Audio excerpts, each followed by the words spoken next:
Next हम discuss करने वाले हैं जॉन मिल्टन का पैराडाइज लॉस्ट, जिसको कि 1667 में पब्लिश किया गया। ये एक एपिक फॉर्म में लिखा हुआ है और ब्लैंक वर्ड्स में लिखा हुआ है। ब्लैंक वर्ड्स क्या होता है वो मैं भी आपको आगे एक्सप्लेन करूँगी। और इसकी जो थीम है वो है fall of man, rebellion of Saturn. और इसमें कोई भी राइम यूज़ नहीं हुई है, ब्लैंक वर्ड्स में लिखा हुआ है और आयम्बिक पेंटामीटर में। इसमें जो फिगर ऑफ स्पीच जो मेजरली यूज़ हुई है वो है एपिक, सिमिली, अल्यूशंस एंड इन्वोकेशंस। इसको मैं अभी आपको एक्सप्लेन करूँगी कि इनको फिगर ऑफ स्पीच को कैसे यूज़ किया गया है। और ये जो जॉन मिल्टन है इनका बर्थ होता है 1608 में और इनकी डेथ होती है 1674 में। कहाँ पे होती है? लंदन में। ओके, आई होप यहाँ तक आपको समझ में आया होगा।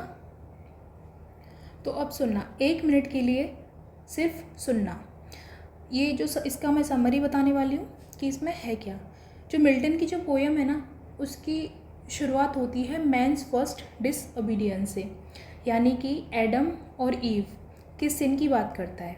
जो मिल्टन है किसकी बात करता है? एडम के और ईव के सिन यानी पाप की बात करता है। सैटर्न और जो उसके फॉलोअर्स होते हैं हेवन में यानी स्वर्ग में गॉड के अगेंस्ट क्या कर देते हैं? रिबेलियन कर देते हैं और जो गॉड है उनको डिफीट करके कहाँ डाल देते हैं? हेल में डाल देते हैं। अब सैटर्न जो होता है वो हेल में भी अपनी जो घमंड है उसको छोड़ता नहीं है और गॉड से रिवेंज लेने के लिए प्लानिंग करता रहता है। वो कहता है कि एक लाइन बोलता है वो, better to reign in hell than serve in heaven, यानी नरक में राजा बनना ज़्यादा अच्छा है किसके? कि स्वर्ग में हम क्या करें? सर्व करें। और जो सैटर्न होता है वो अपने फॉलोअर्स को मोटिवेट करता है, जो उसके साथ में जो नरक में आए हुए थे उनको मोटिवेट करता है और गॉड के अगेंस्ट क्या करता है? वो वॉर को कंटिन्यू करता है। और जो मिल्टन होता है वो जो हेवनली म्यूज़ होती हैं, जो देवियाँ होती हैं, उनसे इंस्पिरेशन मांगता है ताकि वो अपनी जो डिवाइन स्टोरी जो वो लिखने जा रहा है पैराडाइज लॉस्ट, उसको प्रॉपरली क्या कर सके? नैरेट कर सके।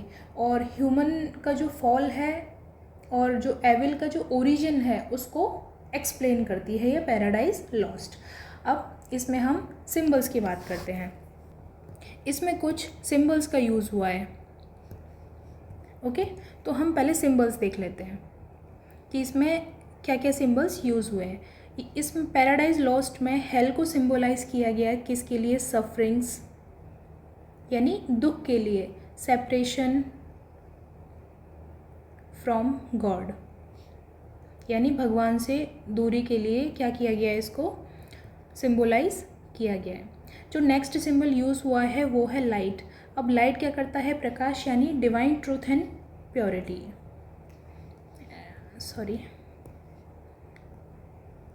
डिवाइन ट्रूथ एंड प्योरिटी की बात करता है। जो नेक्स्ट सिंबल यूज़ हुआ है डार्कनेस। डार्कनेस किसके लिए यूज़ हुआ है? एविल और इग्नोरेंस के लिए। ओके, यहाँ पे जो सैटर्न है ना, जो कि गॉड के अगेंस्ट रिबेल करता है, उसको किसके लिए सिंबलाइज किया गया? यानी घमंड, कि सैटर्न के अंदर इतना घमंड था कि वो हेल में आने के बाद भी गॉड के अगेंस्ट रिबेल करना नहीं छोड़ रहा है। एंड रिबेलियन यानी विद्रोह। और जो नेक्स्ट सिंबल जो इसमें जो मेजर यूज़ हुआ है वो है chain of hell. Chain of hell का क्या मतलब है? कि पनिशमेंट्स यानी पाप की सज़ा, यानी पाप की सज़ा, पनिशमेंट ऑफ सिन। ओके, तो इसमें हेल सफरिंग्स को डिनोट करता है, जो लाइट है वो डिवाइन ट्रूथ एंड प्योरिटी, जो डार्कनेस है वो एविल एंड इग्नोरेंस को डिनोट करती है, जो सैटर्न है वो प्राइड एंड रिबेलियन को डिनोट करता है, और जो चेन ऑफ हेल है वो पनिशमेंट ऑफ सिन इसको डिनोट करती है। अब हम आगे इसके थीम्स देख लेते हैं कि इसकी थीम्स क्या क्या हैं। एग्ज़ाम में हमसे मेजरली थीम्स ही पूछेगा और टेक्स्ट आप लोगों ने पढ़ लिया होगा, आई होप, तभी आपको ये सब समझ में आएगा। फर्स्ट इसकी थीम क्या है? कि डिसओबीडियंस एंड फॉल। अब डिसओबीडियंस एंड फॉल, ये थीम क्या कहती है कि जो एडम, ईव और साटन, ये क्या है, दोनों है ना गॉड की अथॉरिटी को रिजेक्ट करते हैं। कैसे रिजेक्ट कर देते हैं कि जो सैटन है वो तो गॉड के अगेंस्ट रिबेल कर देता है, और जो एडम और ईव है उसको नॉलेज ऑफ फ्रूट खाने के लिए मना किया जाता है, लेकिन फिर भी वो उस फ्रूट को खा लेते हैं। इस वजह से क्या होता है, उन दोनों की लाइफ में सफरिंग स्टार्ट हो जाती है। सेकेंड जो थीम है फ्री विल। अब फ्री विल थीम कैसे है कि जो कैरेक्टर्स है ना, सैटन, एडम और ईव, इनके पास अपनी अपनी चॉइस है गुड और जो एविल है उसको चूज़ करने की, इसलिए कि ये इम्पॉर्टेंट थीम हो जाती है। नेक्स्ट जो थर्ड है that is pride and ambition. Pride and ambition, अब इसका क्या मतलब है कि जो सैटन है ना, उसका जो घमंड है ना वो ख़त्म होने का नाम ही नहीं लेता है, और वही उसका जो घमंड है ना उसके विनाश का क्या बनता है, कारण बनता है। ओके, आपको ये यहाँ तक समझ में आया होगा।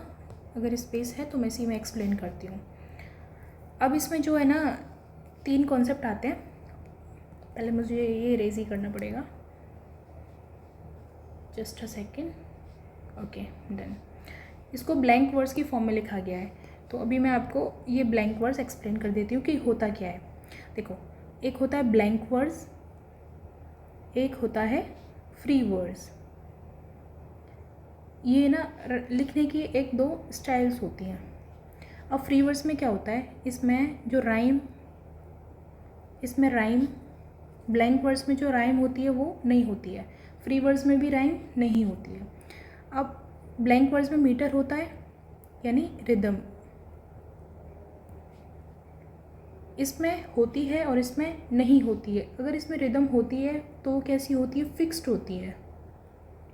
फिर आते हैं इसका जो स्ट्रक्चर है ना वो कैसा है। इसका स्ट्रक्चर जनरली आयम्बिक पेंटामीटर में लिखा जाता है, जिसमें कि क्या होते हैं 10 सिलेबल्स। और जो फ्री वर्ड्स होता है इसमें कोई भी स्ट्रक्चर फॉलो नहीं किया जाता है। इसकी जो फील आती है ना वो कैसी आती है कि ये पढ़ने में और सुनने में कैसा लगता है, फॉर्मल लगता है और सीरियस लगता है, ठीक है। लेकिन जो फ्री वर्ड्स है वो कैसा लगता है, कैजुअल और कन्वर्सेशनल, ठीक है। ये आपको समझ में आएगा कि ब्लैंक वर्ड्स क्या होता है, जिसमें कि ना तो कोई रिदम राइम होती है, राइम नहीं होती है लेकिन रिदम होती है, राइम नहीं होती रिदम होती है, यानी मीटर फिक्स होता है। और स्ट्रक्चर क्या होता है, जनरली आयम्बिक पेंटामीटर फॉर्म में लिखा जाता है, जिसमें 10 सिलेबल्स होते हैं, और ये थोड़ा फॉर्मल और सीरियस टोन का होता है। अब एक्सप्लेन मैं करती हूँ इसमें जो फिगर ऑफ स्पीच यूज़ हुआ है, जैसे कि सिमिली, ठीक है।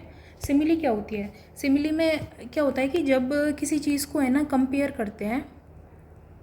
करते हैं लाइक और एज लगाकर, ठीक है, तो उसे सिमिली कहते हैं। जैसे ये जो मिल्टन है, जॉन मिल्टन, इसकी जो सिमिली है ना उसको एपिक सिमिली बोला जाता है। क्यों बोला जाता है, क्योंकि एक तो ये बहुत डिटेल्ड होती हैं।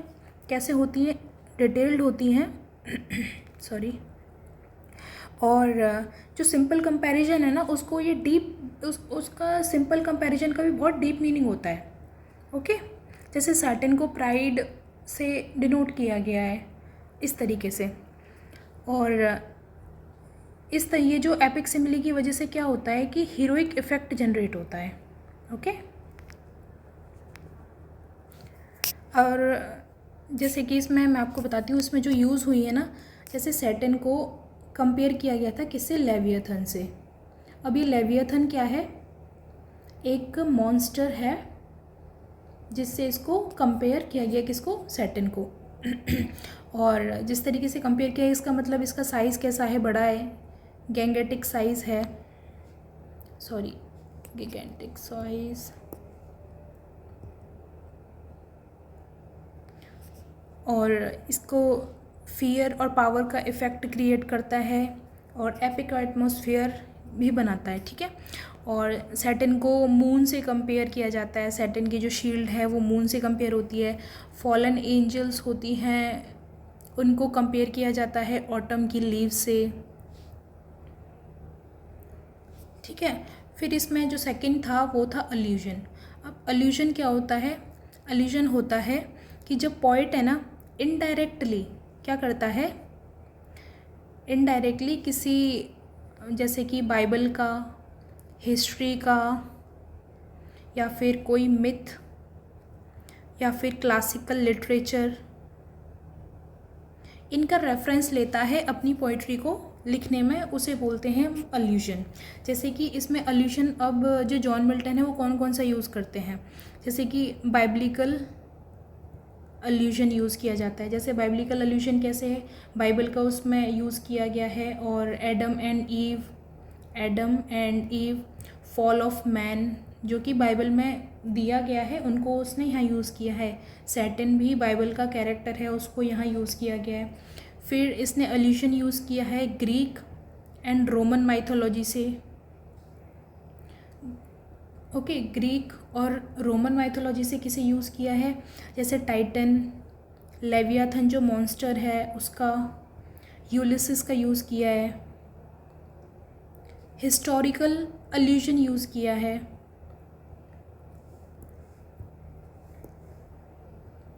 हिस्टोरिकल अल्यूजन यूज़ किया है। हिस्टोरिकल में जैसे वॉर्स का मेंशन किया है, इसमें कुछ किंग्स का मेंशन किया है, और कुछ जो प्लेसेस थी उनका मेंशन किया है इसमें। ओके, इस तरीके से मिल्टन ने सिमिली को यूज़ किया है किसके लिए, विविड इमेजरी को क्रिएट करने के लिए, ओके, और ग्रैंड दिखाने के लिए। ओके, यहाँ तक आपको ये समझ में आ गया होगा, और हीरोइक इफ़ेक्ट को जनरेट करने के लिए। और अल्यूशंस का यूज़ किस लिए किया गया है, क्लासिकल अल्यूशंस और बाइबलिकल जो अल्यूशन इसने यूज़ किए हैं वो इंटेलेक्चुअल डेप्थ को क्रिएट करने के लिए। ओके, आई होप ये आपको यहाँ समझ में आ गया होगा। पैराडाइज लॉस्ट, जिसमें कि ये इन सिम्बल्स को यूज़ किया गया, सिमिली और अल्यूशंस जो डोमिनेंट इसमें यूज़ किए गए हैं वो है ये हैं। और एक बार फिर से इसको मैं रिवाइज कर देती हूँ। जॉन मिल्टन है, पैराडाइज लॉस्ट लिखी थी, कब पब्लिश हुई थी, 1667 में। एपिक पोएम है, ब्लैंक वर्स में लिखी गई है। ब्लैंक वर्स का मतलब समझ में आ गया ना कि इसमें राइम नहीं होती है, मीटर होता है। कैसा होता है, फिक्स होता है, स्ट्रक्चर होता है। वो कैसा होता है, 10 सिलेबल होते हैं उसमें जनरली। ओके, और इसमें जो थीम है वो फॉल ऑफ मैन है, रिबेलियन ऑफ सैटन है। इसमें राइम नहीं होती है ब्लैंक वर्स की फॉर्म में इसलिए। और इसमें मीटर कौन सा होता है, आयम्बिक पेंटामीटर। इसमें जो सिमिली, एपिक सिमिली यूज़ की गई है, एपिक सिमिली इसलिए बोल रहे हैं क्योंकि इसमें बहुत लंबी यूज़ की हुई है। इसमें जो सिमिली बहुत ग्रैंड होती हैं इस तरीके से।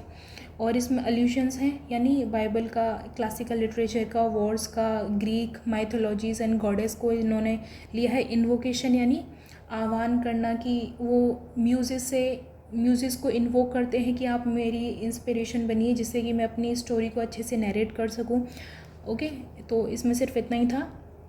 1608 में मिल्टन का बर्थ होता है, 1674 में डेथ होती है लंदन में।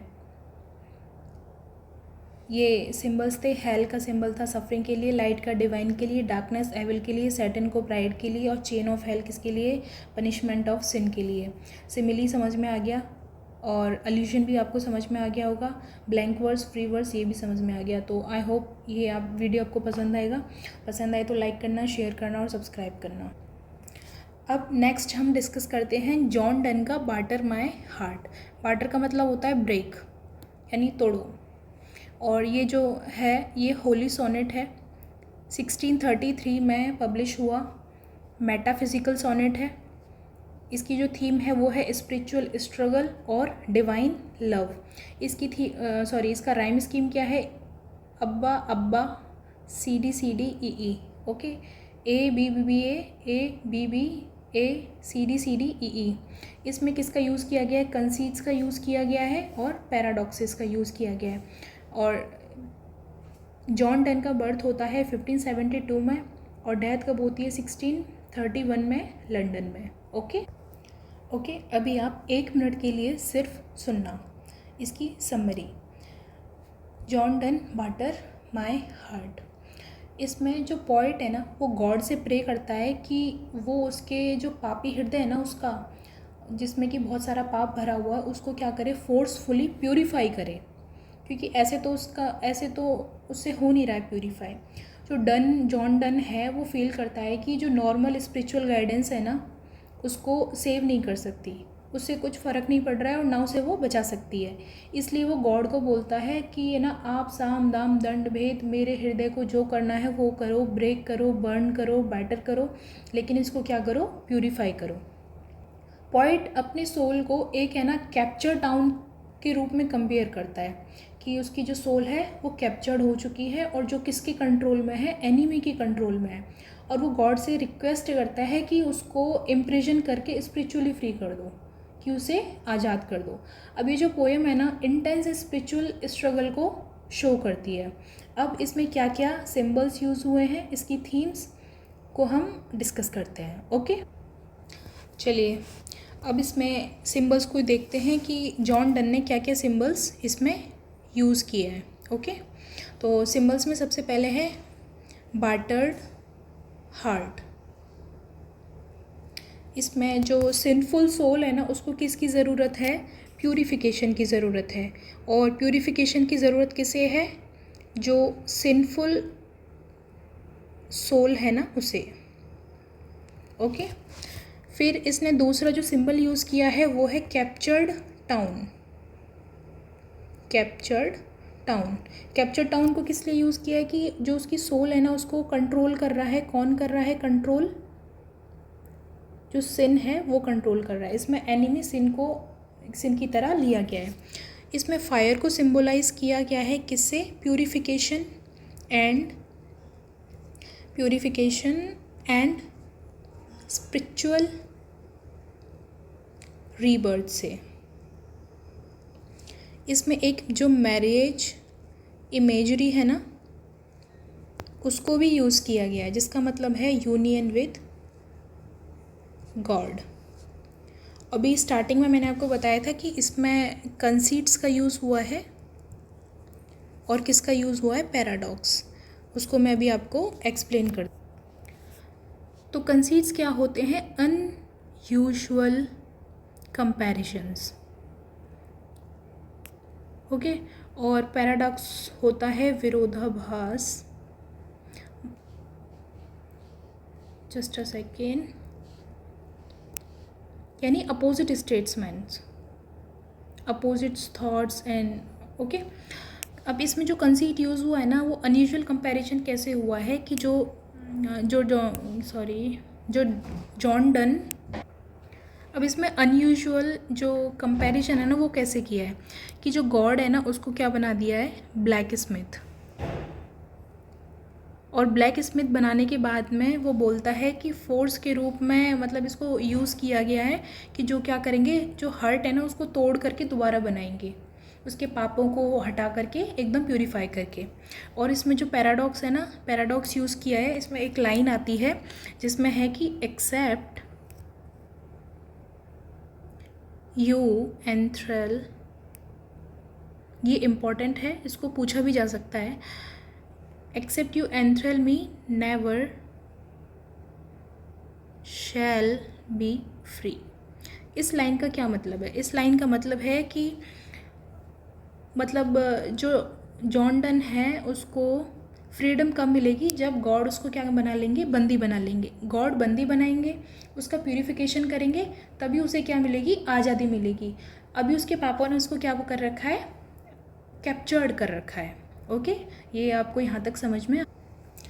अब इसमें जो थीम्स यूज़ हुई है ना, हम थीम्स को डिस्कस कर लेते हैं कि इसमें क्या क्या थीम्स हैं। इसमें स्पिरिचुअल कन्फ्लिक्ट को दिखाया गया है, स्पिरिचुअल कन्फ्लिक्ट को इसमें दिखाया गया है। इसमें डिवाइन पावर को दिखाया गया है। एक बार मैं लिख देती हूँ फिर मैं आपको एक्सप्लेन करती हूँ। थर्ड है रिडेम्पशन,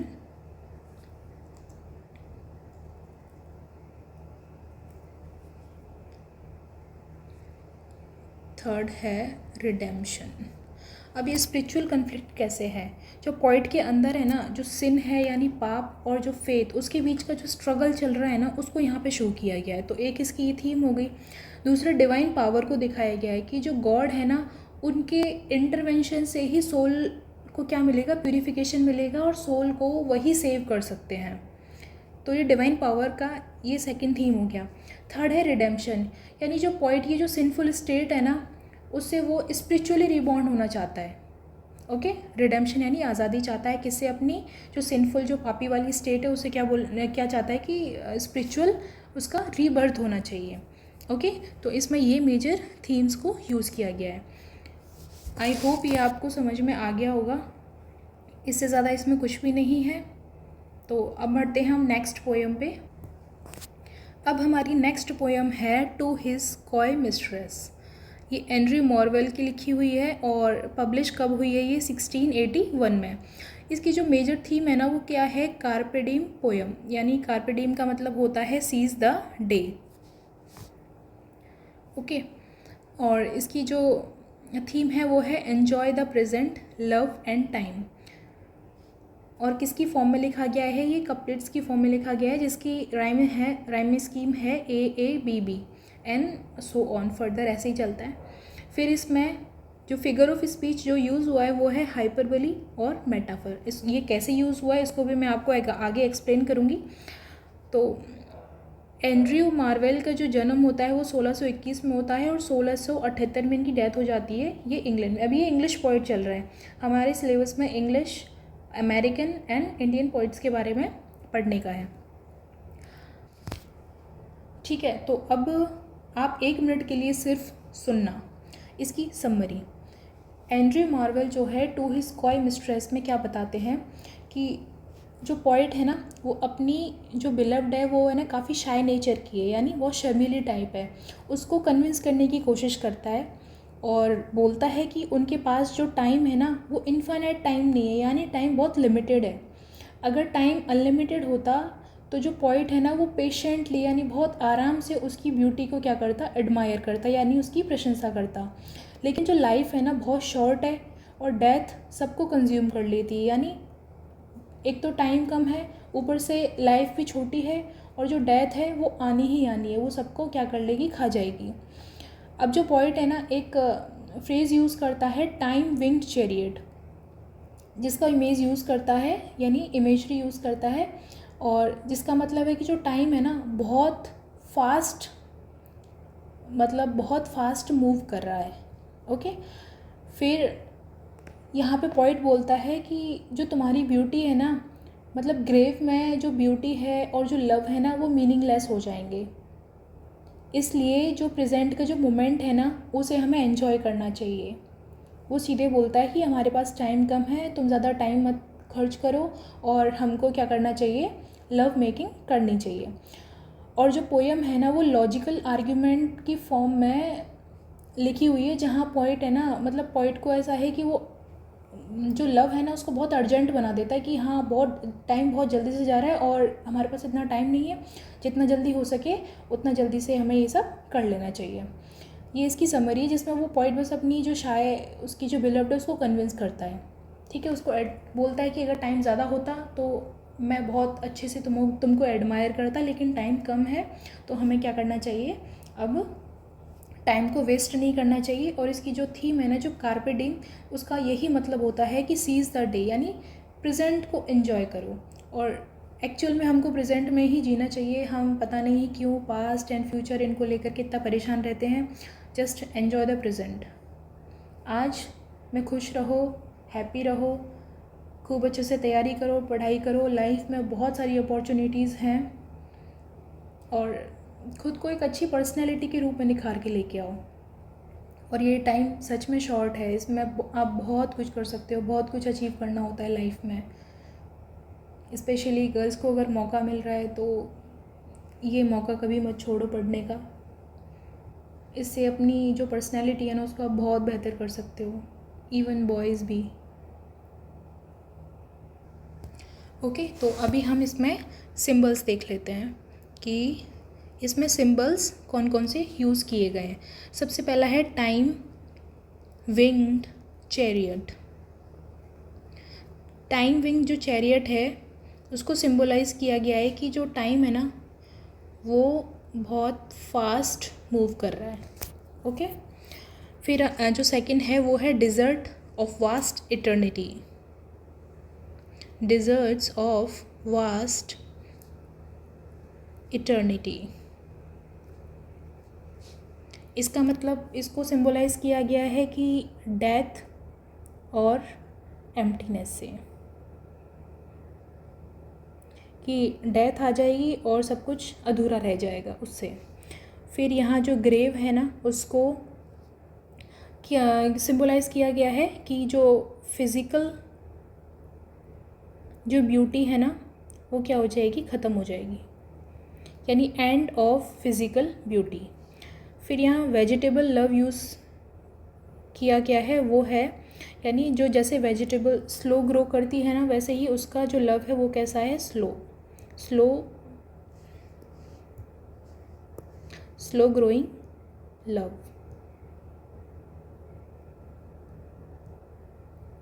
ठीक है, ये इन सिम्बल्स को उसने यूज़ किया है। फिर आगे हम इसकी थीम्स डिस्कस कर लेते हैं। नाउ थीम्स, अब इसमें थीम्स जो यूज़ हुई है ना, सबसे पहली है कार्पे डिएम। इसका मतलब है सीज द डे। पॉइंट बोलता है कि प्रेजेंट को एंजॉय करो और प्रेजेंट को एंजॉय करने की एडवाइस देता है क्योंकि फ्यूचर क्या है, बहुत अनसर्टेन है, हमें नहीं पता फ्यूचर में क्या होगा, इसलिए सिर्फ प्रेजेंट को एंजॉय करो। सेकंड जो थीम है वो है मॉर्टेलिटी। मॉर्टेलिटी इसका मतलब है कि जो डेथ है ना वो इनएविटेबल है और कभी भी आ सकती है, कुछ नहीं कह सकते हैं। इसी वजह से वो अर्जेंसी करता है कि हमारे पास टाइम कम है। अर्जेंसी क्रिएट होती है क्योंकि डेथ इनएविटेबल है। फिर इसमें जो थर्ड जो थीम है वो है लव एंड पैशन। जो लव है ना उसको डिले नहीं करना चाहिए, यानी आज का जो मोमेंट है उसको जी लेना चाहिए क्योंकि लाइफ क्या है, टेम्परेरी है। ऐसा इस पोएम में डिस्क्राइब किया गया है। आई होप ये आपको समझ में आया होगा।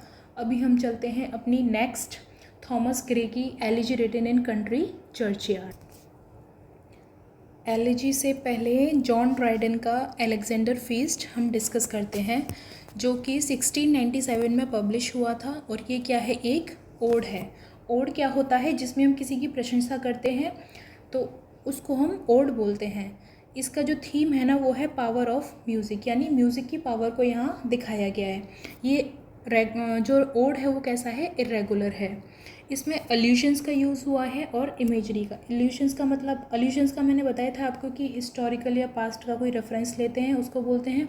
इमेजरी वो होता है जिसमें जब पोइट अपनी कविता बोलता है तो उसमें हमारे दिमाग में जो इमेज बनती जाती है, अगर हमारी इमेज सेंस यानी स्मेल से बनती है तो वो ऑल्फैक्टरी हो गया, और अगर विजन से है तो विविड इमेजरी। इस तरीके से जो इमेजरी जो क्रिएट होती हैं उसको बोलते हैं। जॉन ड्राइडन का जो बर्थ है ना वो 1631 में होता है और 1700 में इसकी डेथ हो जाती है। ये देखो सारे इंग्लिश पोइट हैं अभी तक हम जो पढ़ रहे हैं। ओके, अभी इसका हम डिस्कस कर लेते हैं, इसकी समरी और इसकी थीम और इसके सिंबल। ओके, अब डिस्कस करते हैं अलेक्जेंडर फीस्ट, जो किसकी लिखी हुई है, जॉन ड्राइडन की। पब्लिश कब हुई थी, 1697 में। ये सारे इनका जो डेट ऑफ बर्थ और डेट ऑफ डेथ ये मैं आपको ट्रिक से याद करवा दूंगी लास्ट में, वीडियो के लास्ट में। आप लास्ट तक बने रहिए। और इनका जो पब्लिकेशन ईयर है वो भी मैं आपको ट्रिक से याद करवा दूंगी। अब 1 मिनट तक सिर्फ सुनना इसकी समरी, अलेक्जेंडर फीस्ट। अब इसमें क्या होता है कि एक म्यूजिशियन है टिमोथियस, और जो अलेक्जेंडर है जो द ग्रेट है, क्या है वो एक राजा है उसकी। चलो मैं वैसे बताती हूँ। इस पोएम में क्या है, जो अलेक्जेंडर द ग्रेट है ना उसकी विक्ट्री यानी उसकी जीत का क्या किया जा रहा है, सेलिब्रेशन किया जा रहा है और एक दावत दी जा रही है। फीस्ट को डिस्क्राइब करती है, यानी एक सेलिब्रेशन का है और सेलिब्रेशन है उसकी दावत को एक्सप्लेन करती है। और जो क्यों दी जा रही है, क्योंकि वो पर्शिया को डिफीट करने के बाद में जो अलेक्जेंडर है उसने क्या किया है, पर्शिया को डिफीट किया है। तो फीस्ट में क्या होता है कि एक म्यूजिशियन है टिमोथियस, जो अपने म्यूज़िक और सॉन्ग्स के थ्रू क्या करता है, अलेक्जेंडर के इमोशंस को कंट्रोल करता है। ठीक है। और पहले जो टिमोथियस होता है वो हीरोइक सॉन्ग्स गाता है, जिससे क्या है कि जो अलेक्जेंडर है ना उसके अंदर ऐसे घमंड आ जाता है और अपने आप को एकदम ऐसे पावरफुल फील करता है, और जनता भी उसे क्या बोलती है कि ये तो हमारे गॉड हैं, गॉड से कंपेयर करने लग जाते हैं कि ये तो हमारे गॉड जैसे हैं। फिर जो टिमोथियस है वो लव सॉन्ग परफॉर्म करता है, जिससे कि क्या होता है, जो अलेक्जेंडर है ना उसके मन में जो सॉफ्ट और इमोशनल जो फीलिंग्स होती हैं ना वो डेवलप हो जाती हैं। उसके पास में उसकी जो बिलव्ड है थायस, वो बैठी हुई होती है, और जब ये सॉन्ग बजाया जाता है सॉफ्ट और जो इमोशनल है, इसकी वजह से क्या होता है कि वो अपनी बिलव्ड थायस के बारे में सोचने लग जाता है। जैसे ही वो उसमें डूब जाता है, अपनी वाइफ में डूब जाता है, तो टिमोथियस क्या करता है, फिर रिवेंज और डिस्ट्रक्शन का जो म्यूज़िक है वो बजाता है, जिसकी वजह से क्या होता है कि अलेक्जेंडर को गुस्सा आता है और जो पर्शिया की जो रॉयल सिटी थी पर्सपोलिस को बर्न करने का ऑर्डर दे देता है कि रिवेंज उसको लेना होता है। रिवेंज आ गया अब उसके अंदर म्यूज़िक की वजह से। फिर जो पोएम है ना, ये अलेक्जेंडर फीस्ट ये शो करती है कि म्यूज़िक है ना ह्यूमन के इमोशंस और एक्शंस पर कितना स्ट्रॉन्ग इफ़ेक्ट डाल सकती है। ठीक है। लास्ट पार्ट में क्या होता है, जो सेंट सिसिलिया जो कि एक देवी होती है, म्यूज़िक की देवी होती है, उनका एक म्यूज़िक होता है जिसको कि क्रिश्चियन म्यूज़िक बोला जाता था, और जो वॉर्ड लाइक म्यूज़िक जो टिमोथियस जो बजाता था उसको पैगन म्यूज़िक बोलते थे। तो ये बोलता है कि जो सेंट सिसिलिया का जो म्यूज़िक था ना, क्रिश्चियन म्यूज़िक, वो ज़्यादा सुपीरियर था किसके कंपेयर में, टिमोथियस के पैगन म्यूज़िक के कंपेयर में। और वो डिवाइन म्यूज़िक को प्ले करती थी, जो कि किसके लिए होता था, स्पिरिचुअल अपलिफ्टमेंट के लिए होता था। आई होप ये आपको समझ में आया होगा। अब हम चलते हैं इसके सिंबल्स पे कि इसमें क्या क्या सिंबल्स यूज़ हुए हैं और क्या क्या इसमें थीम्स यूज़ हुई हैं। ओके, अलेक्जेंडर फीस्ट, इसमें सिंबल्स। अब देखो, इसमें सिंबल जो म्यूज़िक है ना, म्यूज़िक क्या कर रहा है, अल्टीमेट पावर है जो कि क्या कर रही है, कंट्रोल कर रही है किसको, ह्यूमन के इमोशंस को। ठीक है। फिर यहाँ अलेक्जेंडर है ना, उसको सिंबलाइज किया गया है किससे कि ह्यूमन प्राइड, एक तो घमंड है और साथ ही साथ वीकनेस भी है, इमोशनल वीकनेस कैसे है कि उसको घमंड तो है कि उसने उसको जीत लिया, लेकिन उसके अंदर इमोशंस भी क्रिएट हो जाते हैं, वो सैड हो जाता है, तो इमोशनल वीकनेस भी इसमें दिखाई गई है। फिर है जो टिमोथियस है, टिमोथियस क्या है, एक म्यूजिशियन है, वो क्या है, एक आर्टिस्ट है, और एक आर्टिस्ट की क्या है, आर्टिस्टिक पावर को शो किया गया है और उसका जो इन्फ्लुएंस है उसको दिखाया गया है। ठीक है। फिर यहाँ फायर और जो पर्सपोलिस है ना उसको बर्न किया है ना, बर्निंग ऑफ पर्सपोलिस, इसका मतलब क्या है, या इसको किस तरीके से दिखाया गया है कि डिस्ट्रक्टिव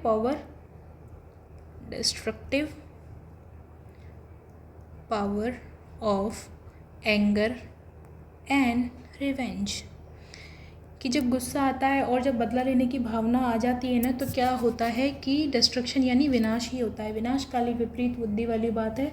तो जैसे ही उसको एंगर आया और उसके बदले की भावना जगी उस म्यूज़िक के थ्रू, तो उसने क्या किया, जो पर्सपोलिस था उसको क्या कर देता है, वो बर्न कर देता है। फिर यहाँ जो सेंट सिसिलिया है ना, सेंट सिसिलिया को किस फॉर्म में यूज़ किया गया, किसका सिंबल यूज़ किया गया, जैसे वो डिवाइन है, एक तो दैवीय रूप है और स्पिरिचुअल म्यूज़िक।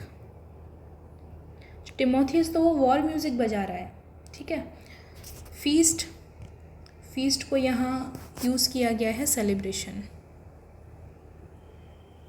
फीस्ट यानी दावत होती है, तो दावत होती है तो उसमें क्या होता है, सेलिब्रेशन होता है, emotional excess, luxury and all. फिर यहाँ पे एक सिंबल और यूज़ हुआ था बच्चूज़ नाम से, जिसको कि गॉड ऑफ वाइन बोला जाता है, यानी शराब का देवता। अब सेलिब्रेशन हो रहा है, लग्जरी है, रॉयल फीस्ट है, तो वहाँ दारू ना हो ऐसा नहीं हो सकता। तो यहाँ इस चीज़ को गॉड ऑफ वाइन को सुप्रीम बताया गया कि इसका होना तो यहाँ कंपलसरी ही है। अब आगे चलते हैं इसकी थीम्स के बारे में।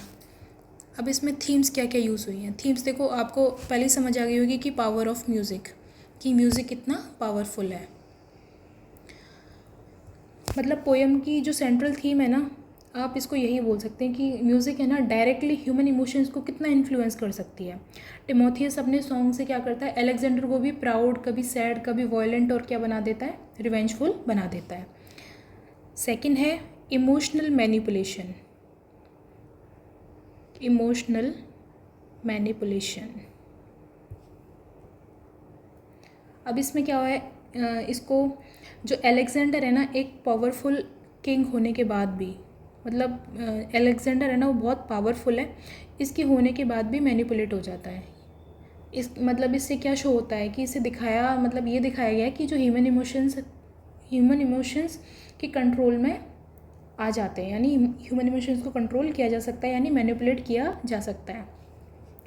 इसमें थर्ड है आर्ट और उसका इन्फ्लुएंस।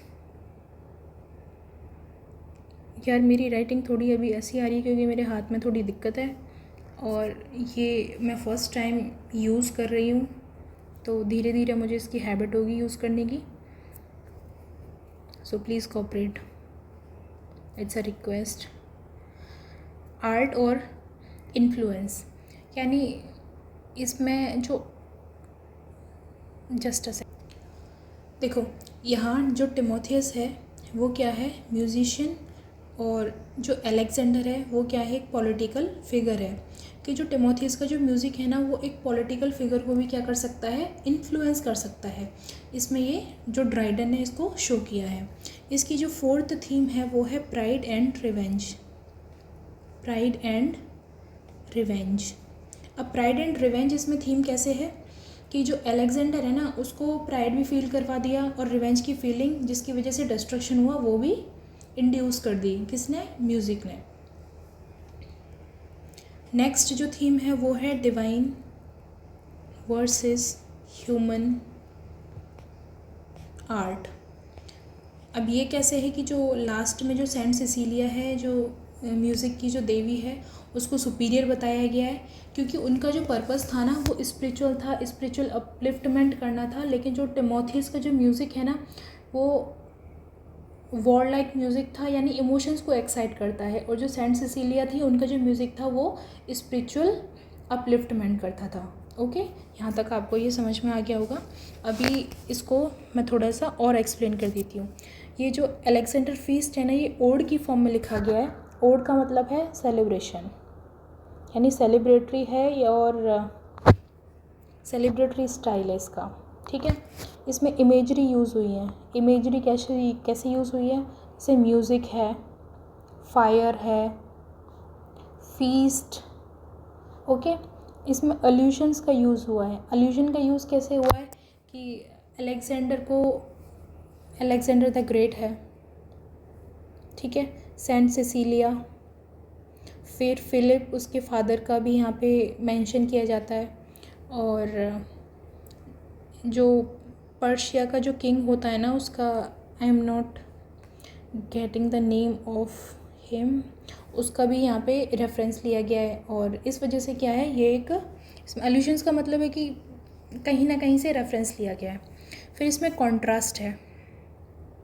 अब इसमें कॉन्ट्रास्ट कैसे है कि जो डिवाइन म्यूज़िक है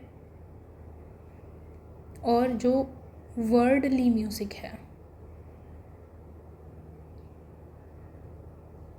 सेंट सिसीलिया प्ले करती है और ये टिमोथियस ये प्ले करते हैं। इसमें रिपीटेशन का यूज़ हुआ है काफ़ी, ठीक है, जैसे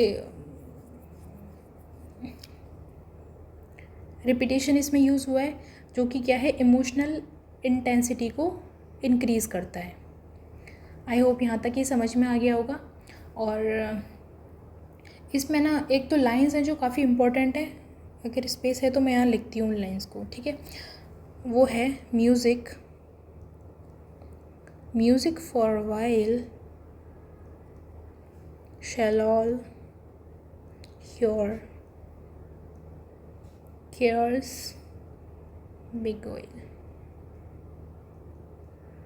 एक लाइन और है, ही रेज्ड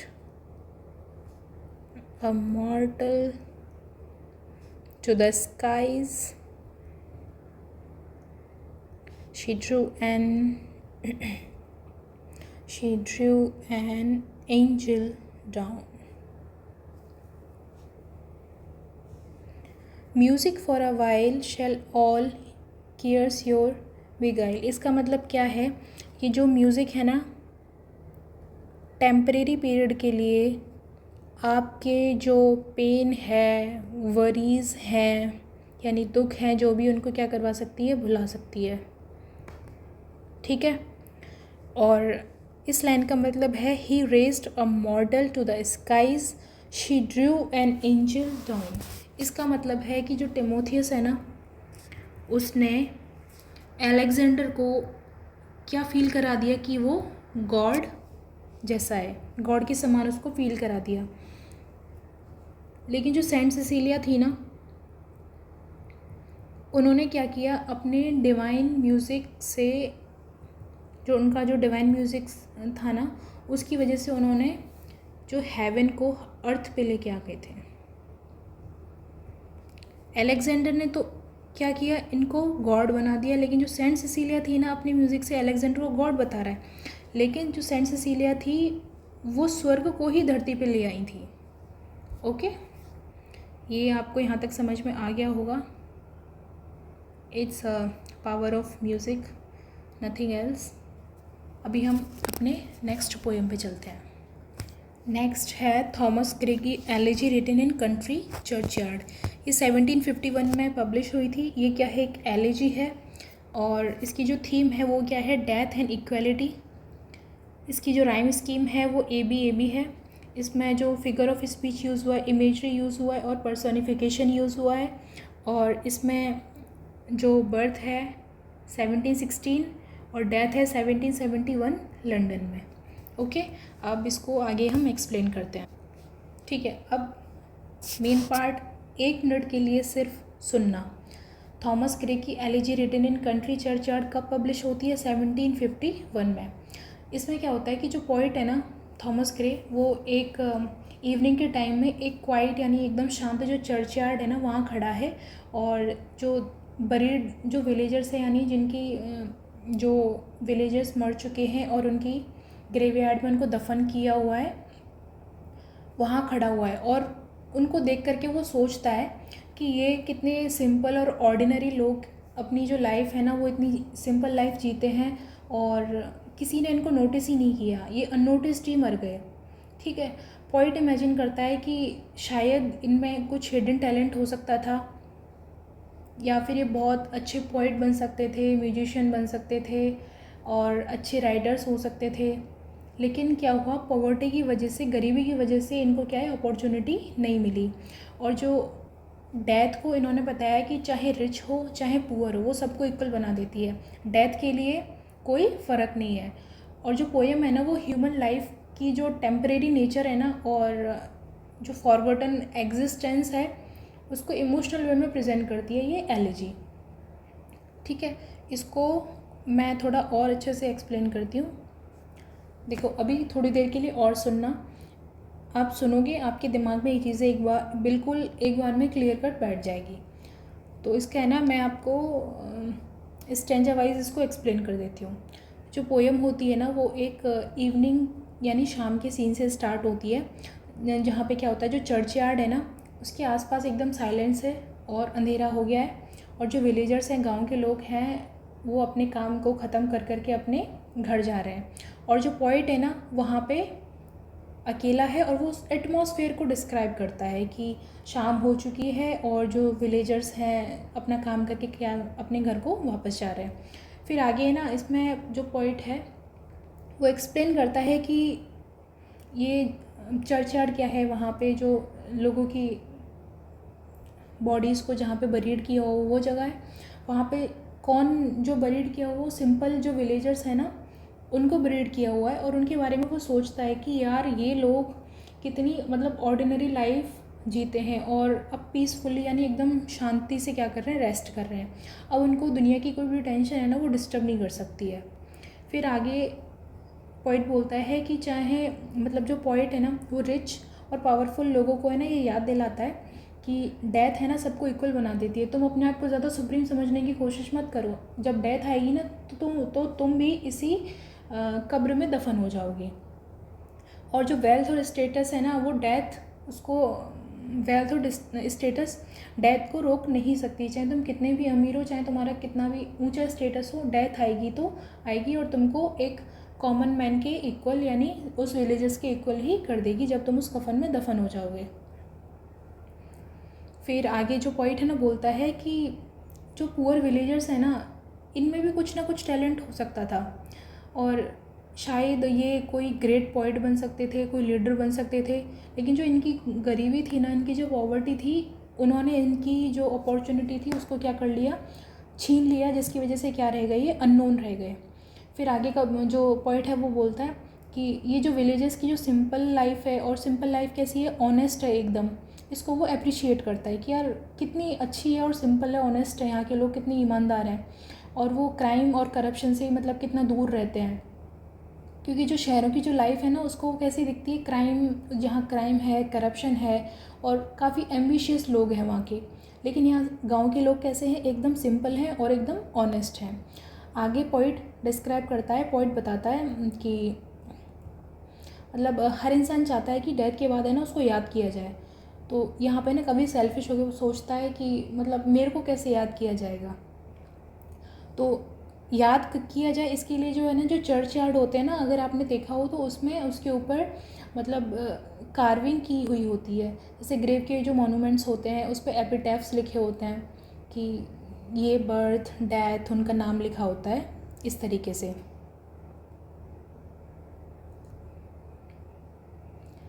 ओके।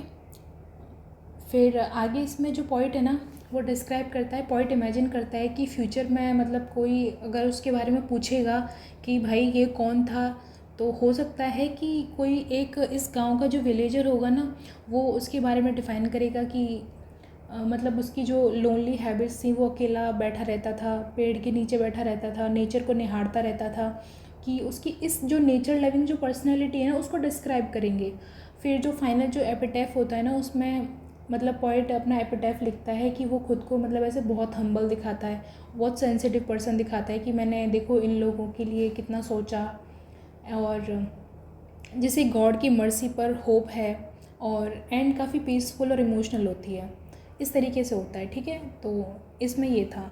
अब आपने सुन लिया होगा, आपके दिमाग में बैठ गया होगा, नहीं बैठा हो तो इसको वापस वीडियो को शुरू करो, फिर से देखो, समझ में आ जाएगा।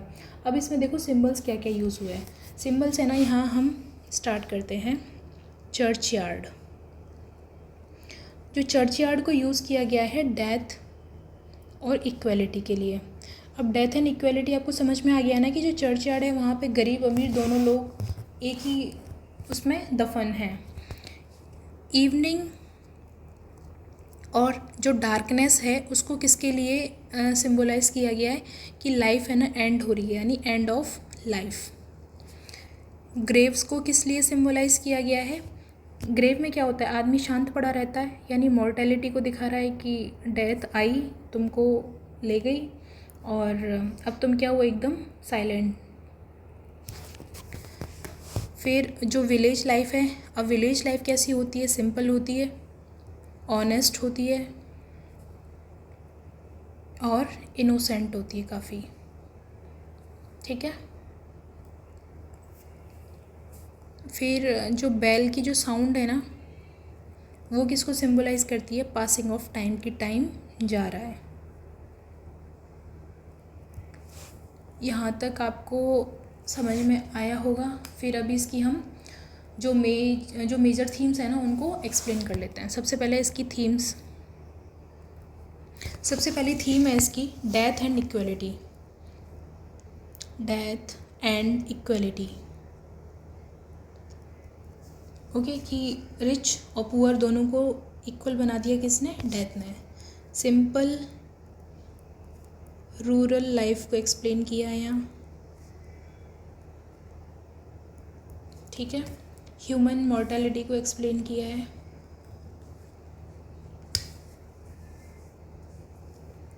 लॉस्ट अपॉर्चुनिटीज़ को,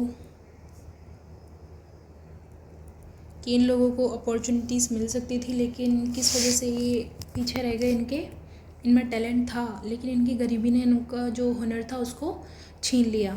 यहाँ पे सिंपल रूरल लाइफ को दिखाया गया है, ठीक है। ओके, ये काफ़ी इम्पोर्टेंट है, तो इसके जो फिगर्स ऑफ स्पीच है ना उनको भी हम डिस्कस कर लेते हैं। जैसे कि फर्स्ट पर्सोनिफिकेशन, इसमें किसका यूज़ हुआ है? पर्सोनिफिकेशन का यूज़ हुआ है। मतलब जब नॉन लिविंग थिंग्स को क्या दे दी जाती है, ह्यूमन की क्वालिटीज़ दे दी जाती हैं, उसको हम पर्सोनिफिकेशन बोलते हैं, ठीक है।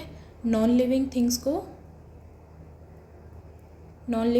क्या दे दी जाती हैं? Human qualities, okay. जैसे एग्जाम्पल है the curfew tolls the knell of parting day। मतलब यहाँ जो डे है ना उसको ऐसे दिखाया गया है जैसे कि वो मर रहा हो, और जो इवनिंग बेल है ना उसको एंड की तरह,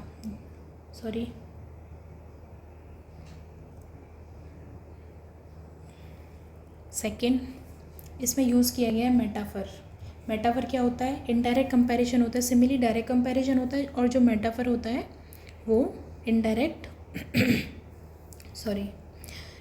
कंपैरिजन होता है, लाइक और एज जो वर्ड्स होते हैं ना इसमें नहीं आते हैं, ये ध्यान रखना। जैसे कि इसमें यूज़ हुआ है paths of glory leads but to the grave, glory lead but to the grave. इसमें बोला गया है कि जो पाथ ऑफ ग्लोरी है ना, यानी लाइफ की जो अचीवमेंट्स हैं उसको सिंबलाइज करता है, और जो पॉइंट है ना डायरेक्टली कंपेयर करता है कि जो सक्सेस को मतलब कंपेयर करता है सक्सेस को डेथ की जर्नी से। नेक्स्ट इसमें अलिट्रेशन यूज़ हुआ है। अलिट्रेशन का मतलब होता है कि सेम जो कॉन्सोनेंट साउंड है उनका रिपीटेशन, ठीक है। जैसे कि the breezy call of incense breathing morn, यहाँ जो बी साउंड यूज़ हुआ है ना इसके लिए। फिर इसमें इमेजरी यूज़ हुई है। इमेजरी कैसे है कि जब कभी बोलता है कि लोग लौट के जा रहे हैं तो आपके दिमाग में एक है ना पिक्चर क्रिएट होती है कि हाँ, मतलब जो इसके लिए था the ploughman homeward plods his weary way. ये वियरी वे में क्या है? पर्सोनिफिकेशन यूज़ हुआ है, क्योंकि रास्ता थोड़ी थकता है, इंसान थकता है, ठीक है। फिर इसमें आयरनी भी यूज़ हुई है। आयरनी क्या होती है? अपोजिट रियलिटी को शो करती है, ओके। आयरनी, इसमें आयरनी भी यूज़ हुआ है, जिसमें कि क्या बोल रहा है कि वो जो पुअर लोग हैं ना वो क्या हो सकते थे? टैलेंटेड हो सकते थे, लेकिन उनको कभी किसी ने रिकॉग्नाइज़ नहीं, मतलब दुनिया उनको रिकॉग्नाइज़ नहीं कर पाई। क्यों नहीं कर पाई? पॉवर्टी की वजह से।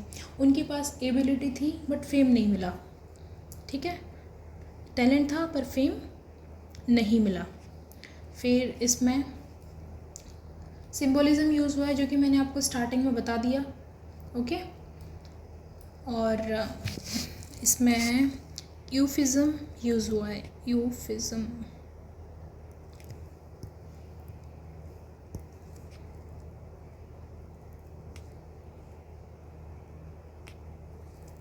इसकी स्पेलिंग यार यही होती है क्या? यूफिज़म, ओके। अगर मैं इसको गलत प्रोनाउंस कर रही हूँ तो उसके लिए सॉरी। इसका मतलब होता है कि जो हार्श रियलिटी है ना उसको बहुत ही सॉफ्ट वे में एक्सप्लेन करना, मतलब प्रेजेंट करना, हार्श को सॉफ्ट फॉर्म में प्रेजेंट करना, ठीक है। इसमें एंटीथेसिस भी यूज़ हुआ है। एंटीथेसिस क्या होता है कि अपोजिट आइडियाज़ को यूज़ करना, अपोजिट आइडियाज़, जैसे कि rich versus poor, fame versus obscurity, life versus death, ठीक है। मतलब पोएम, पूरी पोएम मैंने कंटिन्यूसली क्या करती, कॉन्ट्रास्ट करती है कि सोशल इनइक्वालिटी और मॉर्टेलिटी को शो करने के लिए, ठीक है। और इसकी जो मोस्ट इम्पॉर्टेंट जो लाइन है ना, वो यही है कि the paths of glory leads but to the grave. I hope ये आपको समझ में आ गई होगी। और इस लाइन का मतलब सिंपल सा ये मतलब है कि चाहे इंसान कितना भी सक्सेसफुल या फेमस हो जाए, एंड में सबको क्या है, डेथ को ही फेस करना है। Elegy written in country churchyard, इसकी बेसिक थीम्स आपको समझ में आ गई होंगी। अब हम आगे बढ़ते हैं विलियम वर्ड्सवर्थ का टिंटन अबी। ओके।